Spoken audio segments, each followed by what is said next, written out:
With us in the studio are Regina Ip, a former high-ranking official and founder of the Cervantes think tank, and Joseph Cheng, Professor of Political Science at City University.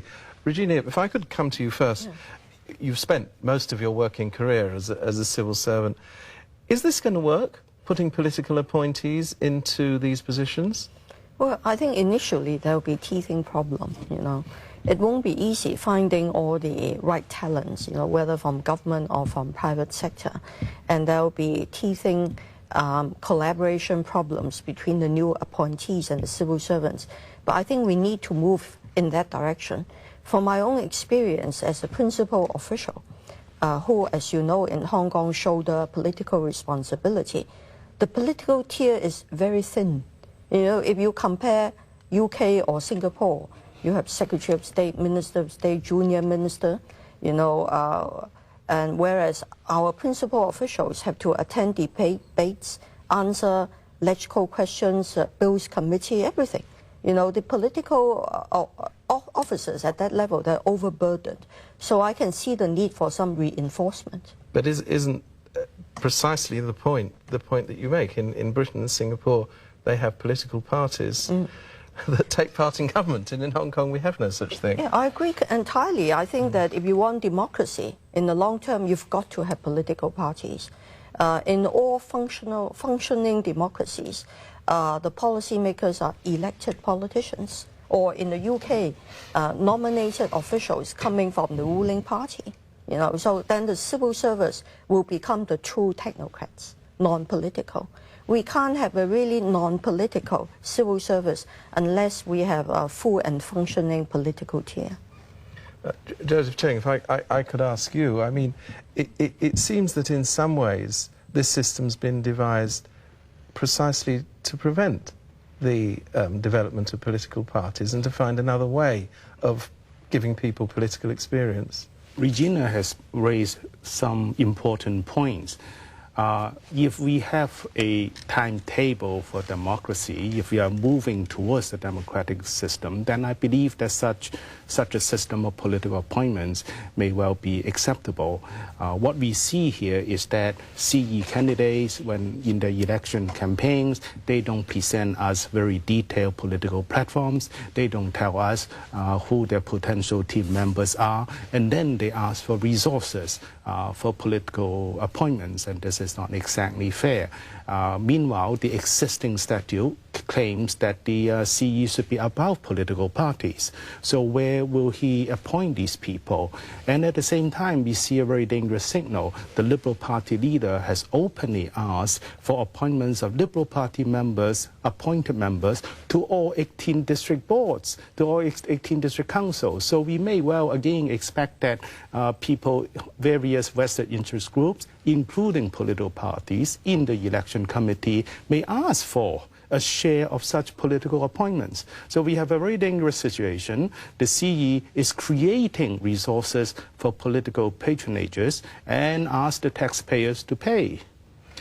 I just wonder, I mean, Regina, you say that you're broadly in favour of the system, but we in fact have had it slightly introduced in the introduction of so-called political appointees to the top positions. But has that succeeded in making the government more accountable, more open, more representative in any way? I think from my experience, recent experience of living in the US, we are pretty accountable and open and transparent by even Western standards, you know.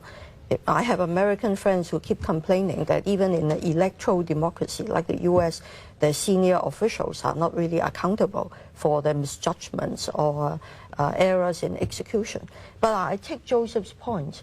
In a way, I think we're moving in the right direction, but in a way we're in an anomalous position because we don't have, you know, political parties at the helm of the government. But in a way, it's a chicken and egg problem. If you want political parties to grow, you need to give them more training opportunities. People are interested in political work, a chance to work in the government, to have more experience of administration.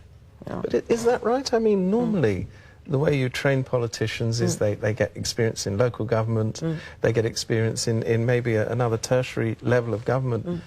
This isn't happening here, is it? But you don't. In Hong Kong, we don't really have local government. We have as district you have, boards. But we used to have urban and regional councils we have abolished district now. boards, but you know, district boards' responsibilities are not like local government in Manchester or Liverpool, you know, which looks after schools. Isn't that Hong the Kong point? is too small.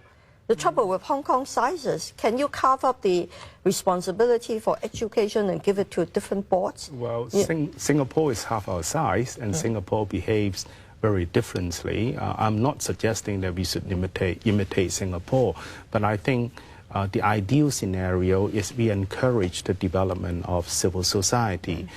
Government must show respect for civil groups. Government must allow civil groups to develop and be able to articulate their views and believe that their views are given respected attention. So much so that people believe that political participation, general participation is part of their life. And eventually you will have people. You can't create political talents by making appointments. And then, of course, there is the other problem. Where do you exactly draw the dividing line? Initially, we were told that if we have the ministers, so to speak, then there will be a clear-cut distinction between political appointments and civil service. Now we are told that we need a second tier and a third tier deputy ministers and assistant ministers. I think very soon we may well be told that ministers also need speech writers. They also need spin doctors, public information specialists, which are naturally political tasks.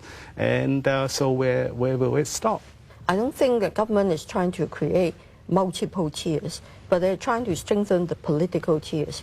And if you look at elected democracies in the West, of course the political tier includes speech writers and spin doctors. You know, the change of president in U.S. brings in 4,000 to 5,000 people. Executive office of president is several thousand people, complete with their own spin doctors and multiple speech writers.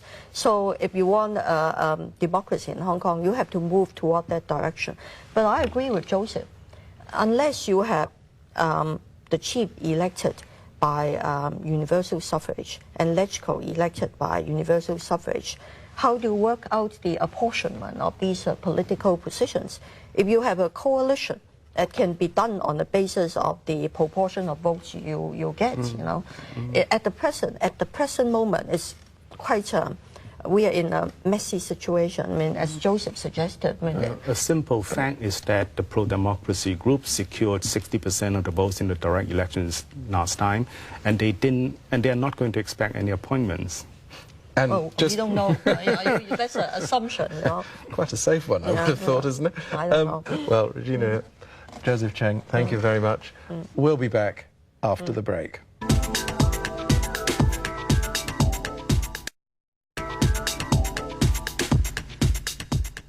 Welcome back.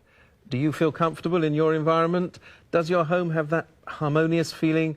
Would feng shui help? Even in the West, it's becoming part of the lexicon of many designers and architects. But is it a fad used to further baffle clients or conform to trends, or is it a discipline that offers genuine improvements in design? There are certain feng shui beliefs that you may consider when choosing a flat or redecorating an office. Buildings with the best position face south. Stairs should never face the front door. A mirror facing your bed is bad for your marriage. Feng shui masters say feng shui arrangements bring the inhabitants fortune, health and love.